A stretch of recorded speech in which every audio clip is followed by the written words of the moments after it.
Hello and welcome back to Remake Hot Take, the podcast where we play studio executives pitching remake ideas of our favorite and new media. I'm Marriya Schwarz. And I'm Brooke Rees, and this week we are doing the 2005 movie Mr. and Mrs. Smith. There's a lot of buzz right now about the new series that came out on, I think, February 2nd on Prime, Amazon Prime, the new kind of iteration of a 2024 version of these two kind of characters. So we thought we'd take it back to the original 2005 movie and see what our thoughts were before maybe looking at the series. Do you have plans on watching the series, or did this movie Uh, kind of deter you? I have no plans in general. Okay, so just like 5-year goals, you don't have those. These aren't included in them. No, I don't believe so. Um, and it's not like I'm like in the moment, like taking the world by storm. It's just like I exist. So we'll see. Okay. Did you watch the series? I watched the first 3/4 of an episode of the Wow, that good, series. huh? Yeah, it was okay. I was like a fan of the 2005 movie with Brad Pitt and Angelina Jolie. I think I first watched it like with my mom like in 2008 or something, which is kind of an awkward movie to watch with your mom. There's a lot of sexual tension, but you know, Deb and I were okay with it. We managed to skirt around any awkwardness. But I remember watching it pretty young, and then it's one of those movies that I've watched every couple of years and really liked. I do think it's like a really good comedy. I feel like there are a lot of good one-liners, and for 2005, I feel like we had like a 10-year time period where there were a lot of these like spy movies, and I'm a spy movie girl. Like we covered Spy Kids, love Well, isn't that. this just Spy Kids before the kids? Like this is literally how they meet. Yeah. Yeah, it is. It's Spy Kids before the kids, but much more violent and much sexier. I feel like I've Well, never like you, seen like I think they conceived Carmen in that house before it blows up. I think we No, saw what I happened. feel like Angelina Jolie has an IUD. Like nothing is getting past Jane Smith, including Brad Pitt's sperm. That's Like true. she seems like a woman who is in charge of the situation, including her own birth control and birth plan. So I feel like Carmen Elizabeth something Cortez. She was not You made that can't you night. can't do the password. Carmen Elizabeth Conito It's Esta like me and that. Cablado No, that's Mia Thermopolis. Me and that Cortez. Thermopolis Rinaldi. Princess of Genovia. You can't do the password either, Mari. What is um, with what? I mean, yeah, because I mean, Spy Kids was kind of Disney. Was it Disney? I don't remember. But the long name thing, because that was like Princess Diaries, Spy Kids, Sweet Life of Zack and Cody. It doesn't have anything to do with the movie that we're talking about. Yeah, you liked the movie growing up, and that is good. And we'll get back into it. but yes, I did like this movie growing up. Was this a first time watch for you? Yes, ma'am. I had seen like a little scene or something on TV, but I think I had only seen like the sex scene, and I think I had come across that on like cable when they're like making out in the house or whatever, and I was Hmm. like, maybe not for me. Um, I was a child, so maybe an awakening of sorts. I don't remember. Yeah. Yeah. Um, well, what were your overall impressions then, seeing it in full for the first time? It was interesting. I mean, I'd always heard about it because on those little like maps where they have like the top movie from every state, Mr. and Mrs. Smith is Virginia's. Hmm. Which I don't even know if they actually established, but I mean it kind of makes sense. Like you have like the colonial style houses, which is like Hmm. very common and like close to DC or whatever. Um, but yeah, I mean, I think. it was interesting, and also with like the cultural phenomenon understanding of like the start of Brangelina. So it's like Mm-hmm. I didn't really fully get that hype, but like I can imagine what it was like. But I mean it was fine. It was like I was watching like the big twist, that um the agencies are against each other. Like I called it. I was like, why the fuck would a customer hire two agencies? Like, why would that be an effective way to kill someone? And I was like, why aren't you guys paying attention to the fact that it was a setup and then it was a setup? Um, so basically, I could be an assassin, maybe. Um, which honestly, I mean, like I mean, thank you for normalizing therapy right from the beginning, but also like Mm-hmm. I wonder if they're paying out of pocket or if it's covered by their jobs, which like is that sad that an assassin's healthcare is maybe better than mine? And in that case, like maybe it could be something worth going into. Um, like I don't know, maybe I'd kill someone for some dental. I don't know. It's You're like, what are the expensive, benefits? right? Like, do I get a 401k? Yeah, I mean, I guess it makes sense. Like, if any like job should have built-in behavioral health benefits, assassin's a good one because I feel like they Hmm. have like a lot of emotional Well, things to deal with. but I feel like you also don't want them talking to anyone. Well, I feel like a therapist, it's like confidential. It's like a therapist that also works for Hmm. the assassin group, you know? Like It's they know the they're deal. actually the therapist is just their cover. They're also an assassin, They and they're are not trained at also an all. assassin. No, I feel like they're trained. They're trained. They like took a couple psych classes. Hmm. They have like an online degree or, whatever bare minimum They watched the show qualifications. Psych. Yeah, they've heard a couple BetterHelp ads and they're good to go. But yeah, I will say that there was also like I feel like a couple of movies that come to mind that have this like framing device of like a therapist or like I was thinking of like When Harry Met Sally, where the framing device is like these like couples interviews and stuff, and that goes throughout the whole movie. I feel like that was definitely more popular like 90s 2000s kind of a thing. We don't see it too much nowadays. But I do like the therapist framing device. Mhm. And you were talking about the like cultural phenomenon of this movie. I did like a lot of like just googling the other day, like the other day when I watched this. Because I guess Friends ended in 2004 and Oh, we have timestamps. yeah, Okay. I'm gonna lay out the timeline here. So Brad Pitt and Jennifer Aniston had been married for about 5 years or so, I think. And he was filming this movie with Angelina Jolie, like 2004, came out in 2005, and Friends ended in 2004.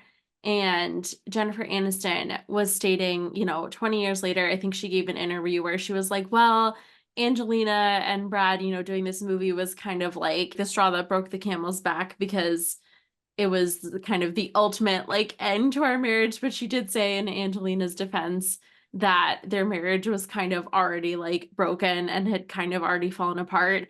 Mm. And like 2004, like he wasn't there for her when Friends had ended. And that was like a major, obviously, like shift for her. She wasn't going into that job with that cast and those friends every day. And he like wasn't there for her.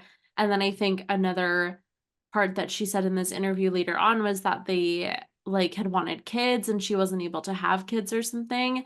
So it was like just the final push to the grave for their marriage, but it was a huge like cultural scandal at this time and the start of the Brangelina. But it was crazy. So this movie came out like Did you early say 2000. Bradgelina? Isn't that what was that? Isn't that their Brangelina. Oh, Brangelina. Okay, sorry. Brad gets his full ass name in there. It was an unequal marriage. Brangelina, yeah, I'm sort pretty of. sure, right? That makes more sense. It didn't Wait, I feel want to just see right. how it's spelled. That makes more sense. It didn't feel right when it was flowing off of my tongue. Okay. So it was the start of Brangelina, and People magazines, like tabloids just went fucking crazy. But I think this movie was released like early 2005. And Mhm. then by like fall 2005, Brad and Jennifer Aniston had divorced. And then he adopted Angelina Jolie's one child. Like they moved fast. Like he is Mhm. the dad that stepped up. But then of Mm. course, no, and then of course we find out later that he did not step up because he was apparently very bad dad. Was apparently, I don't know all of the details, but I think they, finally got married, and then after like 2 years of marriage, I think in like 2015 or 2016 or something, they separated and then were trying to file for divorce. But I don't think we know the explicit sordid details because Angelina is kind of a private person, it seems. Like, she seems very Mhm. much like not in, like, I don't know, she seems like a A-list Hollywood kind of person that has such an elevated status that, like, you'll never catch her in a paparazzi photo. Like, you'll never catch her sharing anything that she does not want, like, explicitly shared. So, Well, that's that Nepo baby. They have that experience. They know yeah, how to work the system. they do know how to But work the yeah, I system. and then I think like he's now dating someone who's like half his age, and I feel like no matter Yeah. what comes out, I feel like that tells me what I need to know. Yeah, I think unfortunately, like the rumors are that he has like a pretty bad like alcoholism Mm. and other maybe addictions, and that kind of led him to be like a pretty like verbally, maybe even physically abusive like partner and dad. So thankfully she got out of there when the kids, I think they were still fairly young, but I know that like almost all of his kids kind of speak out against him and then also speak like in favor of Angelina's character and say that she's basically like an amazing mom. So that's good to hear. And I think they have like a couple adopted children and then a couple biological children together. So quite a large family, but yeah. So that's like the beginning and the end of the Brangelina, formerly known as Bradgelina, by Brooke and Brooke alone. And this is like where they met, right? I I feel think like so. yeah, so I think this is like the actual start of the relationship. I think they said that they never like hooked up during the making of this film, but Hmm. I don't know. Things looked steamy. Well, I we will don't say that. know. Yeah. All right. Well, now the cultural phenomenon surrounding it. Was there anything in particular that you wanted to talk about with the movie? We talked a little bit about the framing device with the therapist, and it's just, part of the comedy where they constantly jump back into like this very awkward setting in the beginning. I just love the contrast between like the first therapy session and the very last therapy session. And it's interesting because, the entire idea, right, is that they do ultimately like love each other. Like they're two people Mhm. that were kind of one of the references that I like is that it's kind of playing off this idea that the two of them are like playing house a lot.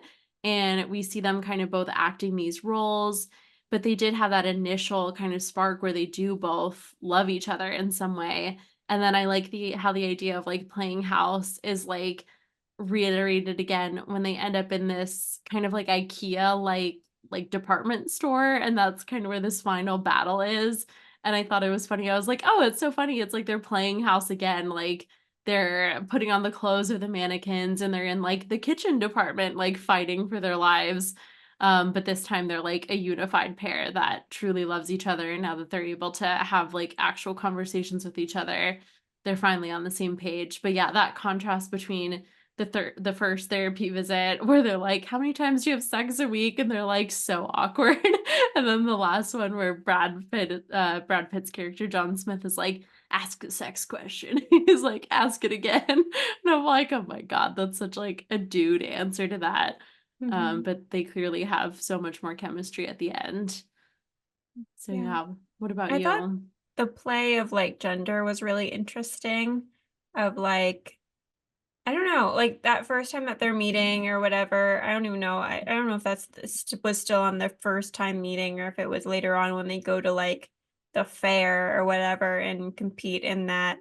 Mm-hmm. little like shooting game or whatever. Like she's so much better at hiding that she's Yeah, an she is. assassin than he is, because he is just like so like I want to show off kind of thing. And then like I thought it was interesting that like obviously he's the guy, so his secret spy stuff is in the garage and Yeah. the shed, and hers is in the oven. Um, but then like kind of playing with like why do I get the girl gun and all of that stuff and like who she actually is. But also her agency was like so much better than his. It is. And She clearly has such a better job. Like his is in like I don't even know. Some like did it show like the he has to outside of like his? outsource to like the Genius Bar when he wants his stuff, his like computer Yeah, and equipment it's like investigated. like 100-year-old secretary at the front Hmm. desk, and then it kind of implies that Angelina Jolie's Jane Smith's company is kind of like a Charlie's Angel situation. Like it's all Hmm. like women spies, and then they get like a message from someone that they call like father or something, Hmm. which feels a little weird, but yeah, she is definitely like if it were like a traditional like marriage, she is the breadwinner by Right. far. She is bringing in the money, and I think we can I see Brad Pitt's insecurity from that fact.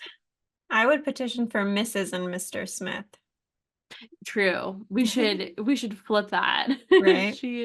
She has more power, and yeah, I think she is just like all in all a better spy. He's very chaotic, and Hmm. he seems like a man that loves his job. Like he truly is having just a fantastic time.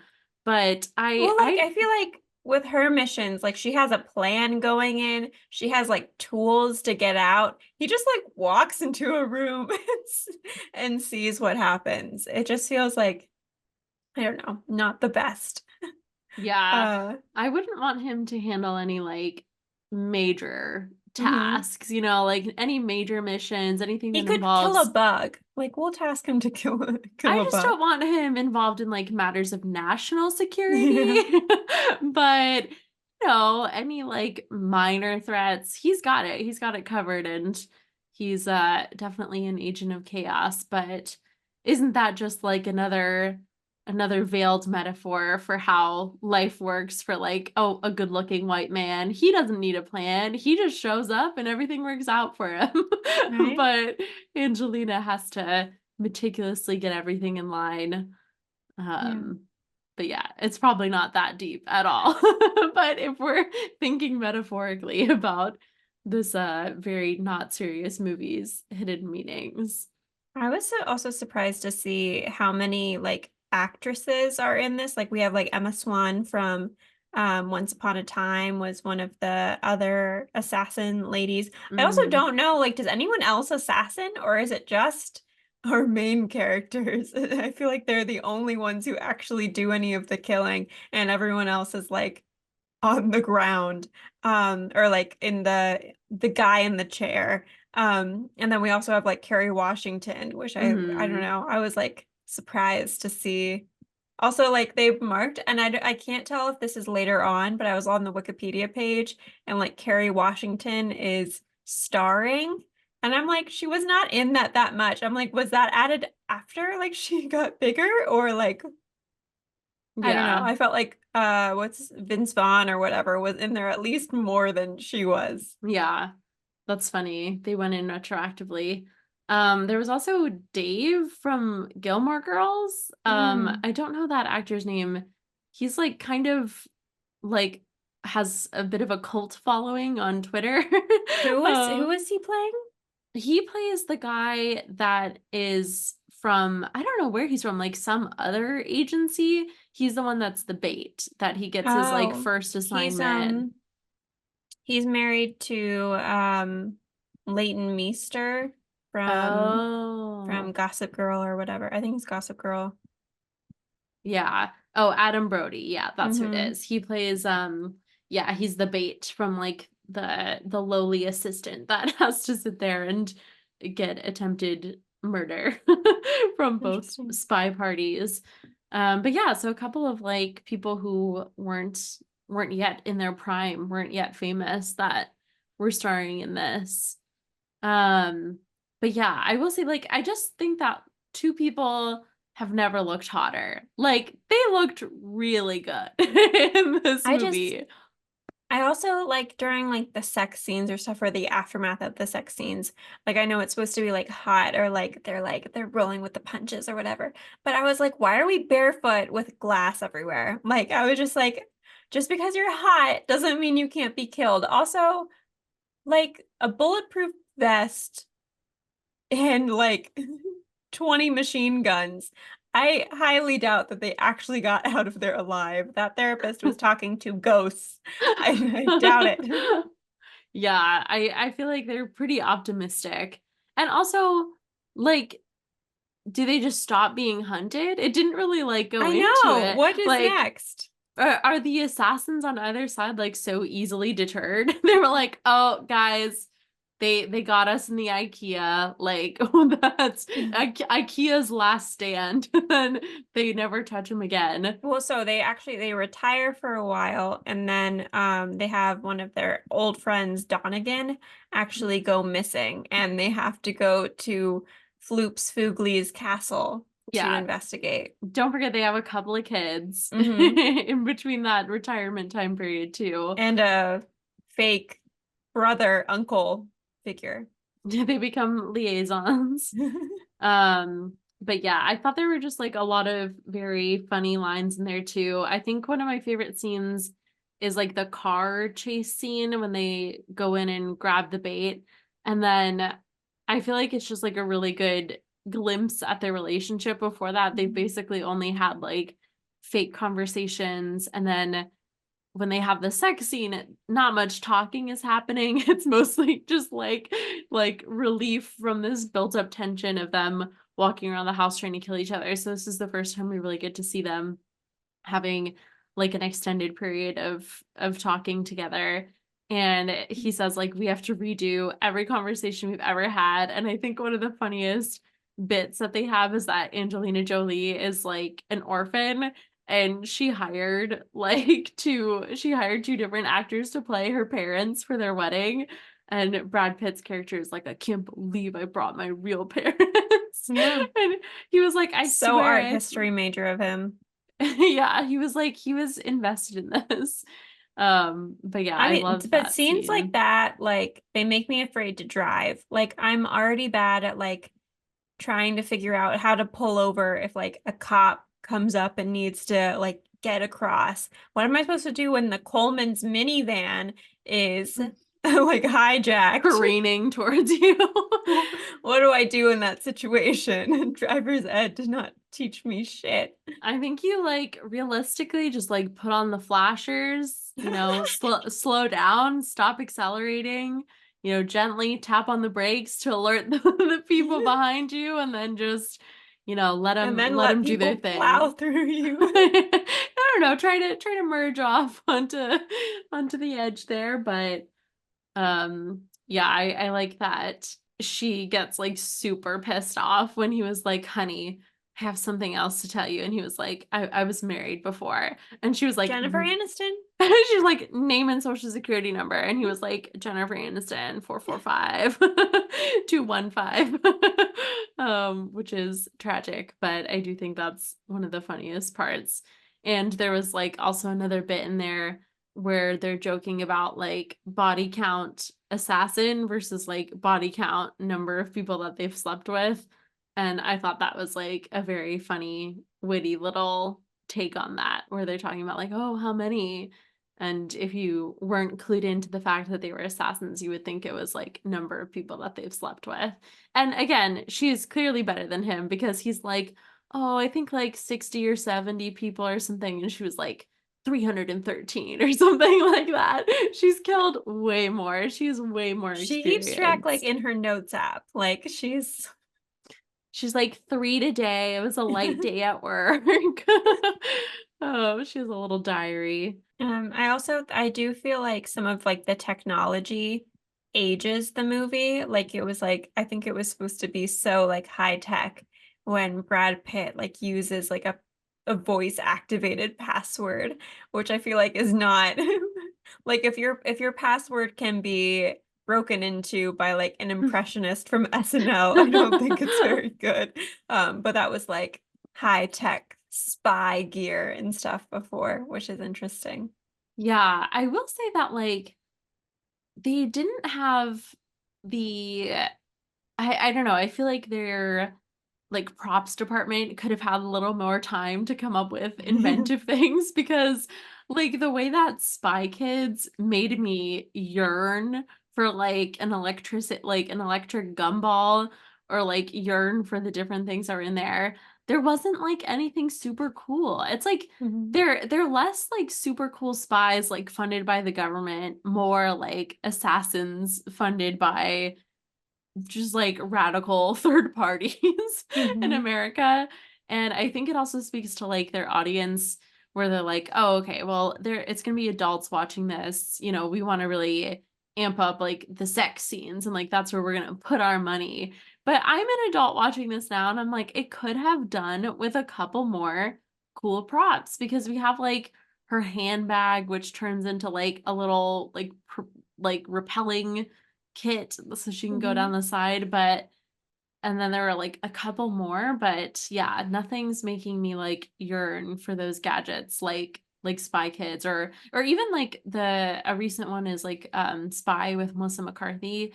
Mhm. There's a lot of like cool gadgets and cool little gadget scenes in that when she's getting assigned her mission. So yeah, The they kind of gadget lost I out. wanted was Angelina Jolie's shampoo because she's taken that hair up and down and it looks incredible each time. And there's no like, I don't know, if I leave my hair up in a bun, it's gonna stay up and oil down. I don't know. I don't know what she's using, if it's dry shampoo, if it's wet shampoo. I don't know, but that has to be something spy related. Yeah, you think it's like so normally when you have your hair up, like it has like the ridges in it from like being in a bun, but hers, she was in a Pantene commercial basically for like the Hmm. entirety of the film. Um, but yeah, with the voice activated thing for gadgets, I feel like even in 2005, I had like a voice activated like diary Oh journal my God. thing, right? Did you have one of those? No. Oh, well, I had one I of had those. It like a was like key one because I was like old school. yeah, I think I had a key one, then I'm pretty sure I graduated to a little like you pressed like a microphone or something. And then maybe I'm completely making that up. Maybe that's absolutely not something that happened, but I feel like How it was. how secure was it? Like I mean, I didn't have any siblings, so like no one was trying to like actively, you know, break in or like decrypt. at any sound it opens. Yeah, if you just like pressed a button and made any noise. But yeah, it was like a little digital thing and then it like went open, but that could be a hallucination. I don't know. I'm starting to doubt myself, but I'm like 50-50 that that did exist and that I did have one in the approximate time span of 2005. I maybe we lost like the gadget um budget because of the cinematography. Like they were just randomly using drones everywhere. Like there's that part where they're talking about like whether Jane or whatever should marry John. And there's this like random drone shot of like around the mountain that was really like it was Yeah. like around the mountain and then we slowly zoom in on our characters and it was so stupid. Yeah. I I don't know. Yeah, they were like, sorry, props department. We can't come up with anything other than the handbag.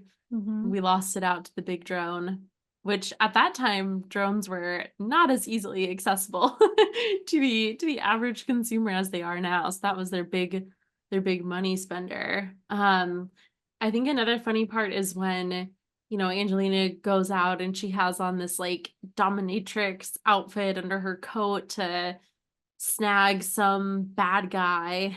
And well, I guess that's another question. Do we think that they're killing bad people or do you think they kill like anyone? Like they're assassins for hire? I think they're assassins for hire. Okay, so they're Because it sounded killing. like for some of them they were like killing like witnesses or whatever before they're like allowed to witness Oh, or okay, testify. yeah. So maybe their morality is a little bit shady. Mhm. But she has on this like dominatrix outfit killing maybe a good, maybe a bad Well, that guy. guy, I think he was like giving guns to bad people. I think she says Oh that. yeah, she does say that. Okay, she clarified explicitly for us. I think she kills bad guys. Brad Pitt kills who fucking ever. Like, Brad Pitt's not even trying sometimes. He's just so reckless they're like, that "Do you want to hear what his crimes are?" It doesn't matter. Brad's like, I I'm en route. literally could give a shit. He's like, I have the like torpedo right here with me. Mhm. But yeah, maybe that's the case. Maybe Angelina is more morality and mission focused, but she has on this like outfit and she kills this bad guy. And then I like how like early 2000s sensibility it is because she is now going to this like house party with all the other like housewives and she has on like a new little dress and then she like sits down and reveals that she has like fishnet stockings on. And I feel like if that were to happen today, like no one would blink an eye. They'd be like, oh, did you get those at Shein? But apparently in 2005, they were like, this woman's a whore. They were like, she is a And whore she doesn't want to hold the baby. and she doesn't want to hold the baby. She's a harlot. She's a childless harlot. Get away from her. Like it was built into the movie as like this hilarious point when her fishnet stockings show. So I was like, oh, how times have changed because like literally I think no one would bat even the slightest eye at fishnet stockings nowadays. And I feel like fashion has become so much more well, I mean, like fast fashion is a whole other issue, but it does lend itself to like every trend that you could think is available at all times. And like basically, I feel like if you could dress from like any time period and people would think that you're cool, like you Hmm. can dress straight up like a grandpa. And people are like, oh my God, where did you Vintage. get that? Yeah, it's vintage. Did you get it on Depop? Like, anything goes nowadays for fashion is the way that I feel, like much less restricted to trends. But yeah, did you have any other thoughts or favorite or least favorite moments?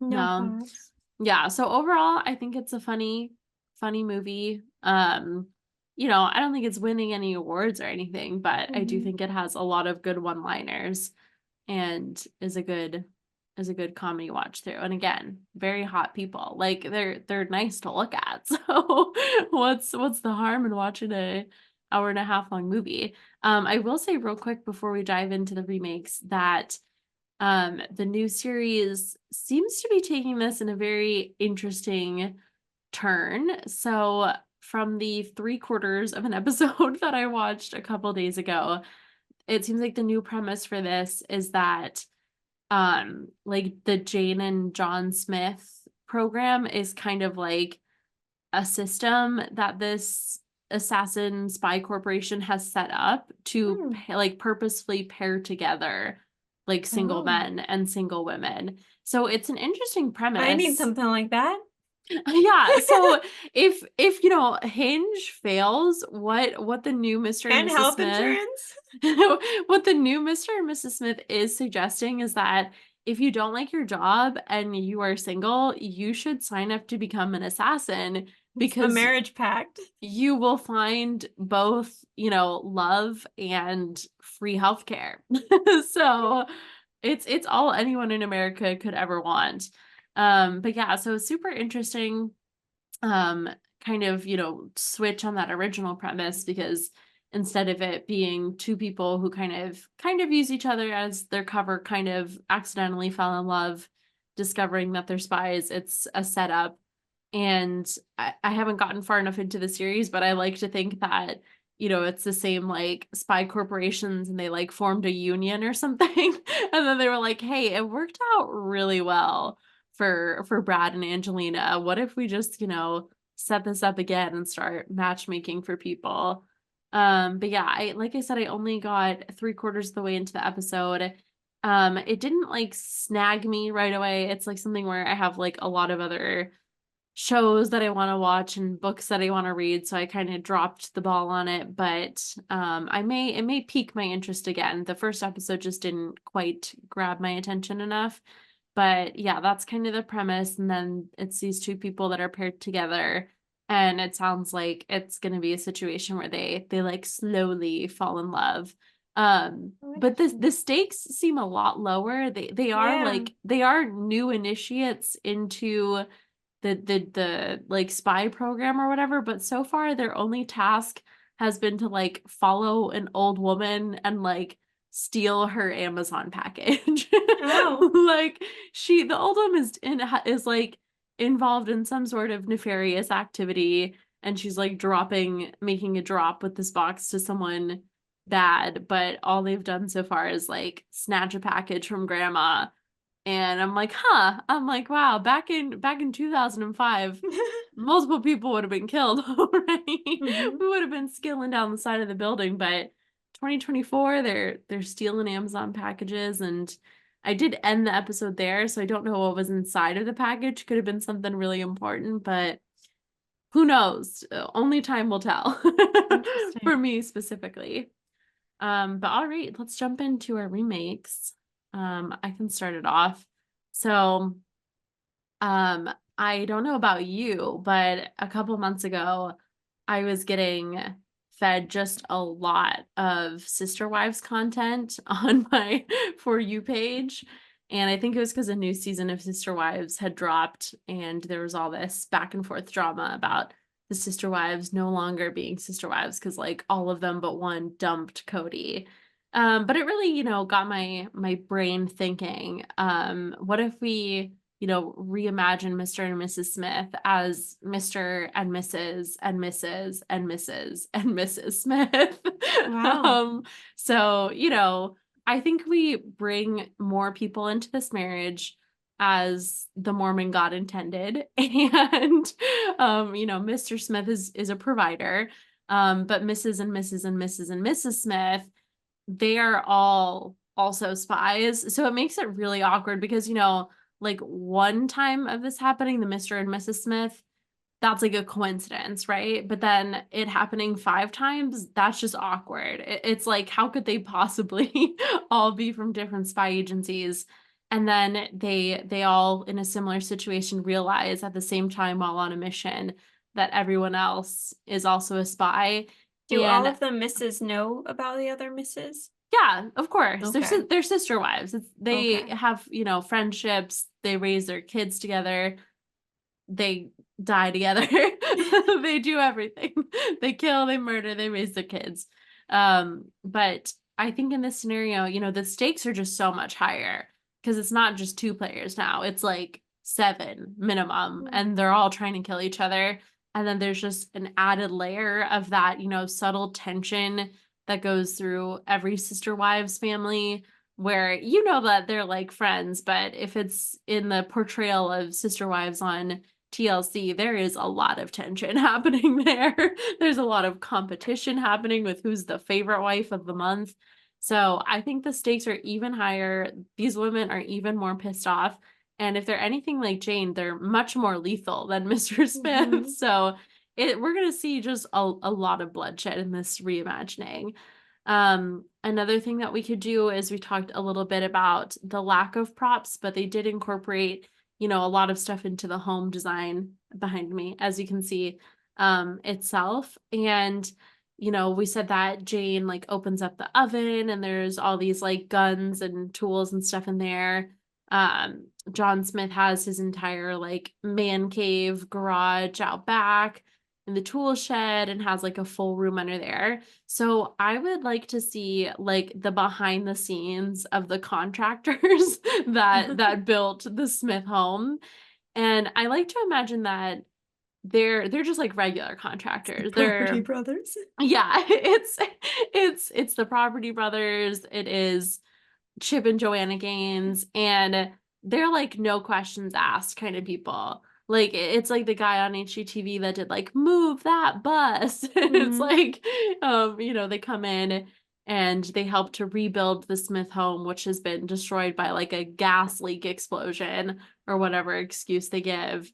And they're asking them like, is there anything that you want us to incorporate? Sometimes like the wives love like a walk-in closet, and they're like, yeah, I have some very specific plans for what needs to be incorporated. And they're like, wait, I And thought we were gonna like, we usually do themed rooms like centered around like whales or like cup stacking.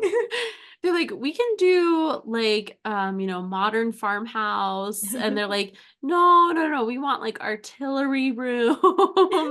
Like So just the list goes like on and old on. school farmhouse. Yeah, they're like, we're taking it back. There are going to be many weapons and heavy machinery involved.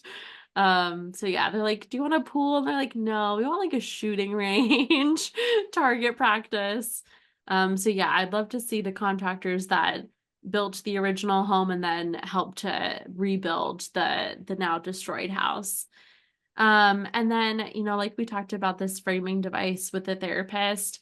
I think that we should switch out the therapist with like another famous TV therapist. So I don't know if you ever watched Two and a Half Men, but Jane Lynch was the therapist on there for a while. So I feel like we could get Jane Lynch in there, and I think she would just add like another dynamic. Isn't there a celebrity therapist in the TV show? At least in the trailers there is. It's like Oh, I either have no idea. it's either Laura Dern or Sarah Paulson. I get them Really? confused. See? I can't So remember who it is. It's some blonde that See, I so know. they I'm already tapped in, tuned in Hmm. for what they're saying. But yeah, so another movie therapist is Jamie Lee Curtis in Freaky Friday.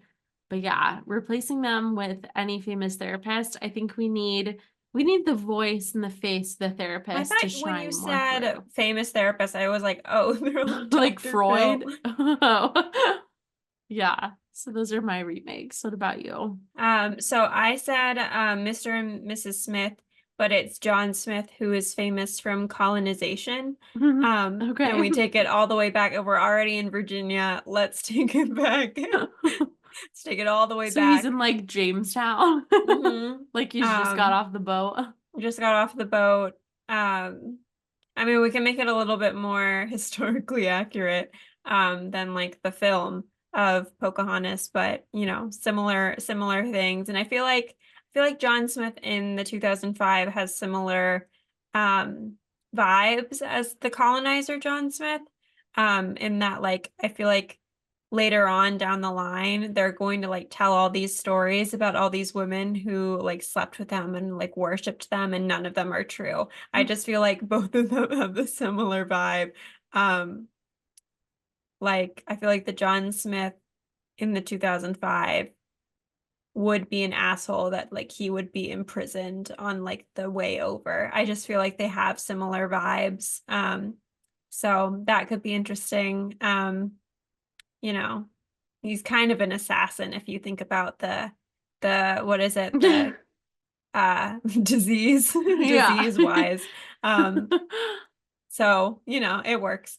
I was also thinking similar to you with like TLC, but instead of doing therapy, they decided to do wife swap. And that new family is in for a hell of a surprise. Um Jane is cooking in like rural Illinois for the very first time in her life. Um, and the new mom is confused how the hell the oven works and why there are guns. Um, so I think that could be fun, just to give a little extra oomph to it. They don't really learn anything about each other, but I feel like they're very grateful to come back together in the end Yeah. where things make sense. It gives them perspective, much Hmm. needed perspective. And the other thing that I felt like was missing was um, like being hunted down by like an investigator with like a heavy past. Like his wife was one of the people that was murdered, and now he's been investigating the Smiths for years, and he has a lot of motivation, like a Javert kind of type. I think that could be fun to kind of throw in the mix, is that Mr. and Mrs. Smith are being hunted down by their agencies, but also this like detective that have been on their trail for like years, and then they Mm, have to make some kind of deal with them that's like, you work with us and we'll all get the agency. Because I feel like, again, we don't really know what happens in the end, and I feel like working with maybe like a law enforcement could give it a little bit more of like a resolution in the end. But I don't know. I just felt like there was like I was missing like an angry British man with a mustache that's like followed them across seas. Um, I don't know. That was kind of a vibe I thought was missing, but yeah, that's all I I like have. it. I like it. All So right. I did want to say a few things that I looked up. Um, Brad Pitt, I think we've talked about him before, but he attended Kickapoo High School, and I just thought Peekaboo. um Kickapoo, and I thought that was funny. Angelina Jolie, obviously her father is John Voight, who's the dad from National Treasure. And he also owns one American flag, and he can't make a video on Twitter without being right in front of it. And he's a crazy Trump supporter. And but they were like mostly estranged, I think, since he left the family like before she was like even like a year old. Hmm. And I don't think they got like reconciled until her mother died, um which I think maybe like 2007 or something like that. But I don't know what they're like now. I mean, I wouldn't reconcile with him now personally. But teach their own. um Her uncle is Chip Taylor, who wrote the song Wild Thing.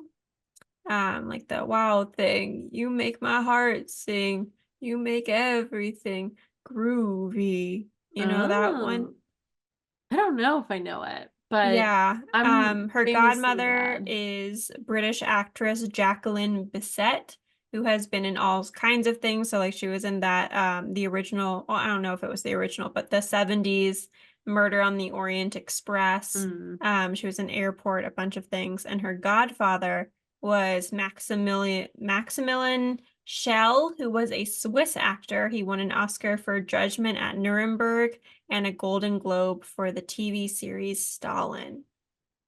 And Oh. yeah, so that's where she comes from. And then Kerry Washington was Phi Beta Kappa.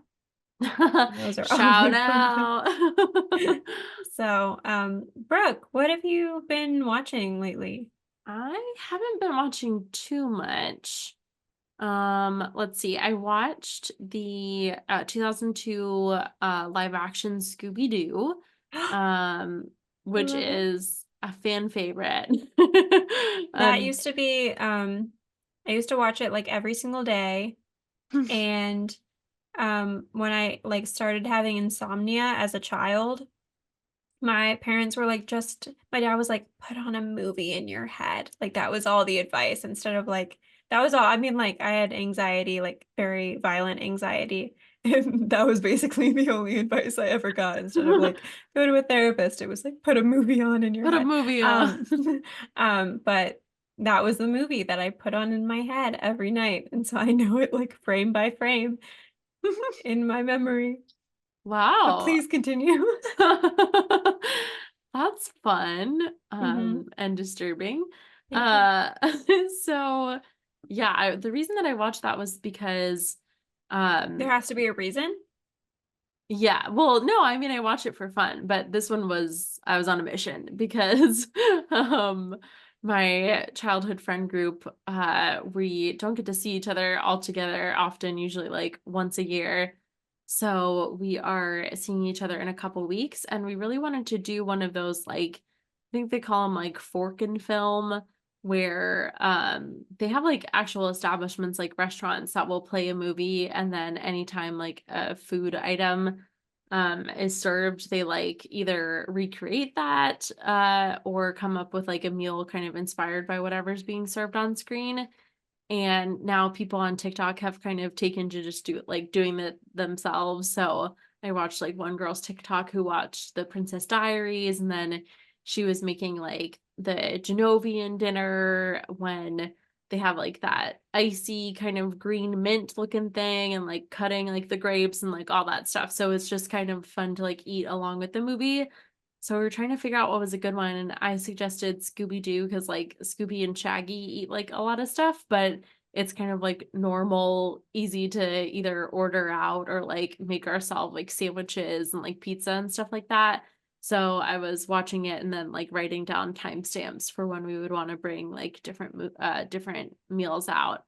So yeah, it kind of like started off with a bang because the first like item that's served is like a chocolate covered eggplant baguette is how he says it. So I don't know that we're gonna do that. We might skip that one, be a little less faithful to the fork and film, but yeah, Scooby-Doo is iconic. I really want the Spooky Island skull disco ball, which I feel like people on Twitter like also talk about a lot. So if I were to ever have an HGTV dream home redo, I'd be like, make this one look like the Scooby-Doo You could live make like action sugar Spooky skulls. Island.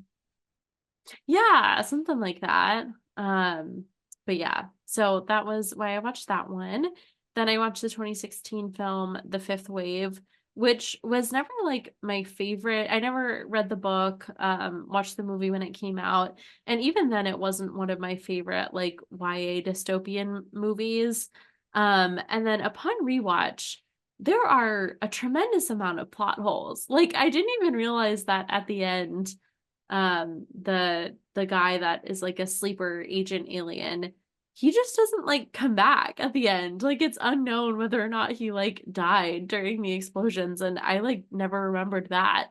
But it's kind of interesting, like you're rooting for him and Chloe Grace Moretz to be a couple, but then her and the character named like Zombie is like her high school crush. So I don't know. I feel like it is fulfilling fantasies of like anytime I was reading those YA dystopia novels in like eighth grade, I would picture like my eighth grade crush also being there in the apocalypse. So like what a fulfilling fantasy for that movie. They really made it play out.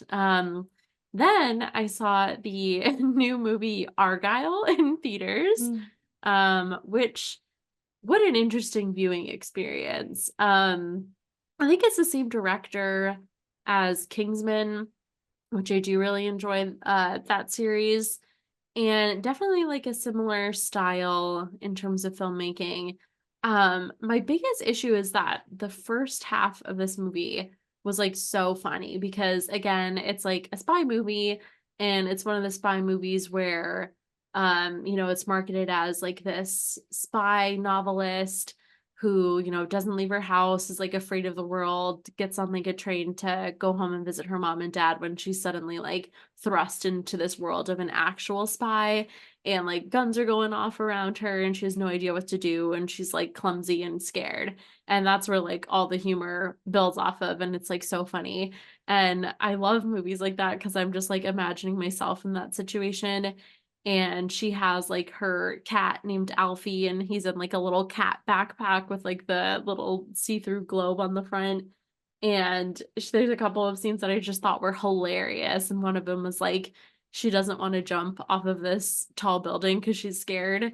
And so the spy that she's with that's trying to like save her life, like grabs Alfie out of the backpack and he's like, well, you gotta go get Alfie. And he like throws Alfie off the building. And I was like, that is absolutely one of the few ways that you could motivate me to do something incredibly stupid and dangerous, is if you threw like one of my like pet rabbits, Bagel and Parsley, off of a building. Like no questions asked before they were like even to like midair. I'd be like diving off after them. And they are very fragile creatures, so they would not survive the impact, but I would take my chances. So it was very funny. And then not to I don't know, do you want to hear a spoiler or do you want to Well, the keep thing it? is that so what I was gonna say is that the marketing was cool for this movie, but also super clumsy, where like it was interesting in the way that it was like a pen name, and the book version of the movie came out in January. So it was like books are never like coming out like the month before the movie adaptation. So it was like who wrote this thing, what connections do they have, and all this stuff. But when they announced the project on like Deadline or wherever they announced it, they were like, she's blah blah blah who has had this happen to her, and it like gave away the entire twist when Mhm. they announced the movie, which is like kind of defeats the whole purpose. Yeah, I will say that I this movie was not marketed to me at all. So I was Really? completely, yeah, I hadn't Like heard about everyone it. had seen the trailer. No, I literally had not been shown the trailer. Like nothing had been marketing to me. I Do do you live in a convent? no, I just my ads are like very much not film based. I almost never get film or new TV ads at all shown to me. So the only thing that I knew about this movie, because I hadn't seen the trailer, I do follow like a lot of film Twitter people. So everyone was talking about like the real Agent Argylle was like everything they were Mm. tweeting about that. But I was like, I'm not investigating into that any further. And then like this was one of the only movies that looked good that was playing near us this weekend. So yeah, I went into it blind, but even still, going into it blind, the twist was not satisfying, in my Mm. opinion, because spoiler alert for other people that weren't served ads for this movie, like it goes from her being clueless to her like then actually being a spy, but she's just lost her memory. And then Mhm. Catherine O'Hara, who is kind of just playing Moira from Schitt's Creek, is like some sort of mad doctor or scientist that has like hypnotized her and also made her a sleeper agent. But the twist like twisted upon itself so many different times that the end goal of like what they were even trying to like get to like save the world became like completely like not essential. Like it just became like completely unimportant and they had so many twists and turns that it made it just so hard to follow and understand. And so then we went off into like a world of just total like whimsy and camp. And there were a lot of like funny moments that played off of that. Like it kind of leaned more into the romantic relationship and it became just like absolute ridiculous. It's like they very much were aware of the fact that they were no longer trying to be serious in any way. So I don't mind that kind of movie. I think that it was just very jarring from having like kind of a normal spy flick in the beginning and then going so ridiculous where like there are no rules anymore. Plot lines don't matter. Nothing matters. Like the rules that govern like our physical world no longer apply. I'm there, so That's it's okay. like that's fine. And I can like a movie like that too. I think just the transition from not being like that at all to like full send in the last like hour. And another thing that I think hurt it was its runtime. It was like almost 3 hours long, I'm pretty sure, or Mm. two and a half.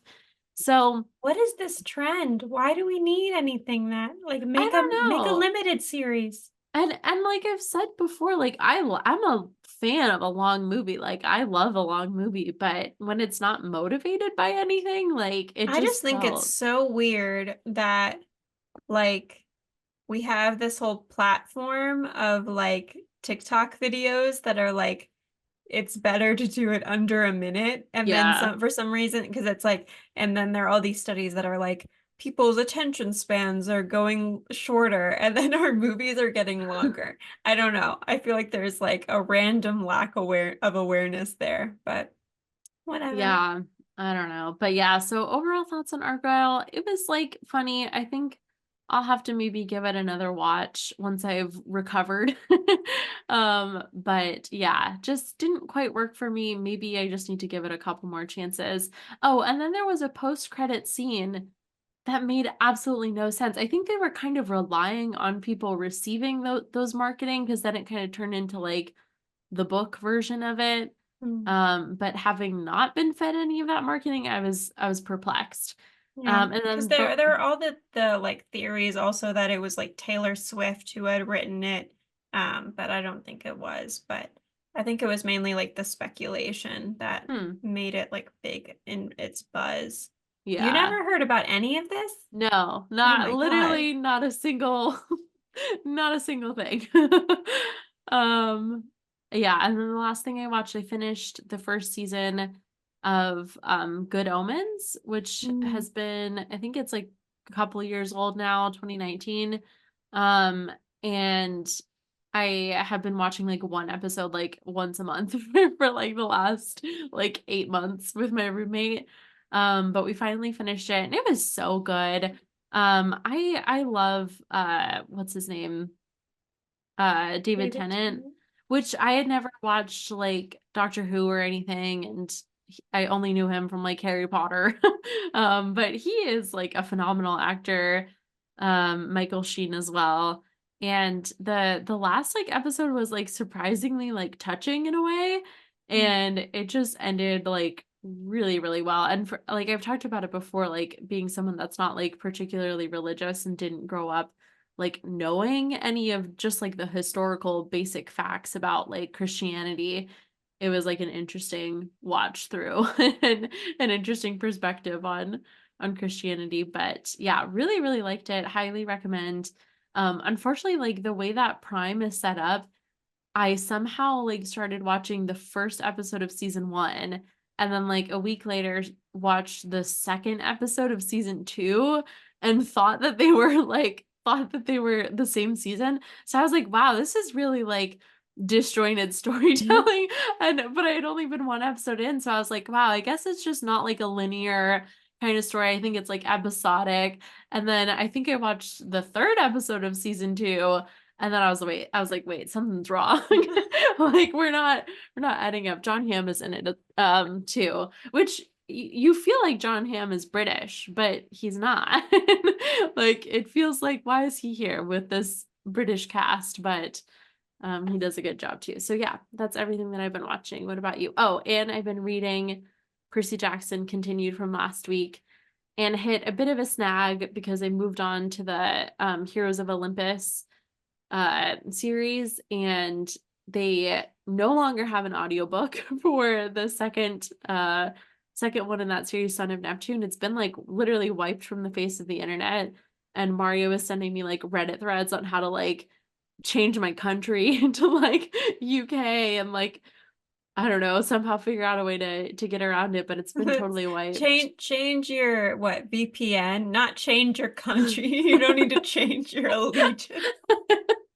I have to become a UK citizen and then flee the You're country. looking for a husband to marry into. I need to do a 90-day fiance situation. But I don't have a VPN and I'm not like gonna buy like NordVPN or like Surfshark or whatever.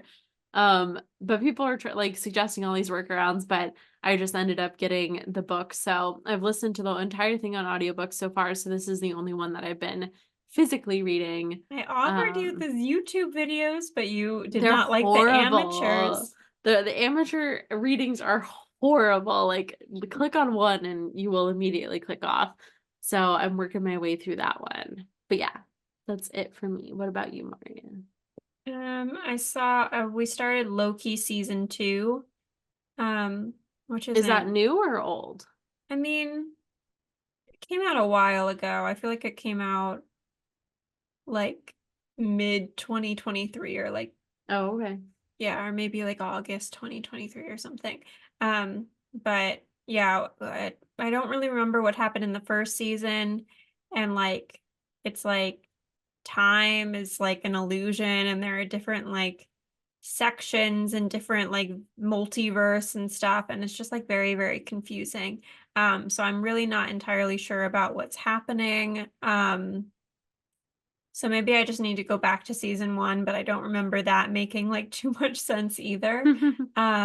The only like kind of like beacon of light is I think it's his name is Ki Hoi Kwan. Um that actor. He's just like so fun in anything he does, and I like seeing him in things. So he plays like basically himself, I think, or at least what I can understand about his personality of like very optimistic and like quirky and cute. So Love that. So we'll see if we continue. It's like my family wanted to watch that, so we'll see if we continue. But I noticed that Sophia Di Martino, who plays the Lady Loki, she's dating Will Sharp from White Lotus. Who I don't know if you've seen like White Lotus, but Mm-mm. he's like the character who's dating Aubrey Plaza in that show, and Aubrey Plaza's character, and I just think that's interesting. I did not make that connection of like, I don't know, show to show relationships. I also didn't realize that Owen Wilson was like roommates with Wes Anderson in college, which I thought Hmm. was like interesting. So I don't know. Is that a Nepo baby? I don't know. Um, Wow. and then I've been watching, or I just finished The Professionals, which is like it's a Swedish show. Um, that was originally Swedish on Viaplay or Viaplay, I don't know how you say it. And then it was like acquired by the CW and now it's all on Amazon on like Freevee or whatever. So I watched all of that and it was really horrible. It's like everyone is like a Swedish or like a South African um like accent except for Tom Welling and Brendan Fraser. And like it's weird because like their family is all like Swedish in the show for no reason. Um and like the writing is just really awful. I think they're like trying to write for like American audiences, but they're not fully understanding things. Like there's one character, his name is Danny, and his acting is really bad, and he's always like holding a gun, really like he's never held a gun before. And he's like a kid brother. So he reminds me of Danny from The Room, and that's what I think every time he comes on camera. But he's like, I have to go. Swan's daughter has been vibing me all night. And like they have like I think they're trying to also like make it into a sitcom. So it's like an action. So basically what happens is Peter Swan, who is Brendan Fraser, his like family owns this like big corporation and he's met this like random German woman. It's like Brendan Fraser, Tom Welling are like the big main cast members, and then they got like every Swedish person who was in Wonder Woman, because it's like or I think she's German or whatever, but she's like the Dr. Poison in Wonder Woman, and then they have one of the Amazons, and then they have like Samir, I think, who is like one of like Chris Pine's friends that they bring in. But basically, so the Swan Corporation is trying to stop all future pandemics. So I don't know if it was like inspired by COVID or if it's just like a horrible coincidence. But somehow they're doing it via a rocket. Which I don't understand how that works. They're like, we're gonna shoot a rocket and then it'll tell us where there is disease and then we'll send them medicine. But I don't understand how a rocket does that, but whatever. But then someone shoots down the rocket, and um, so Brendan Fraser's random German girlfriend happens to have an ex-boyfriend who runs like a team of ex-military turned private security, and they go on all these like adventures and his sister's like trying to kill them and trying to take over the corporation and there's all this stuff and but it's also like trying to be a sitcom and so like when they're like about to die in like Africa there will be like this like like little like A joyful jingle. music and it's so stupid and they have like these like stupid lines where they're like literally in the middle of combat. Half of the team has been kidnapped by mob bosses with machine guns. And this one guy is like, to Tom Welling's character, he's like, what's the plan for engagement? And he's like, get some flowers, go to a fancy restaurant, but make sure it's quiet because she's gonna want to hear all of those romantic words you're saying. And he's like, no, no, no, the plan for engagement for the attack. not a romantic engagement. It's like, why are we having this conversation?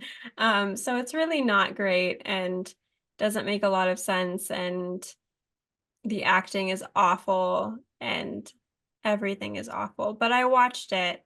Um, and it also has this guy named August Wittgenstein, who is actually the prince of Sayn Wittgenstein Berleburg, which is like he's like a German prince who is now acting. Mm. And you think he could have done better. I don't know. He was also in The Crown, so I guess like maybe things got better. And Brendan Fraser, obviously things got better.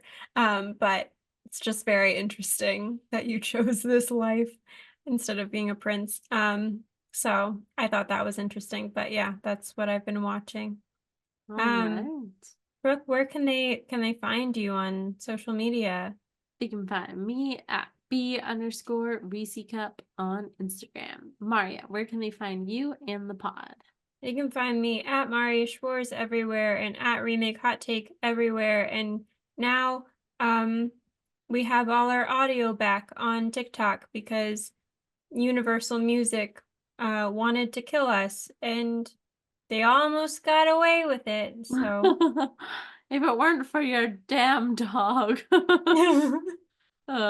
Yeah. All right. Well, thanks so much for watching. Don't Yeah. join any assassin groups unless you want free healthcare and maybe a new boyfriend. Yay. Bye. Bye.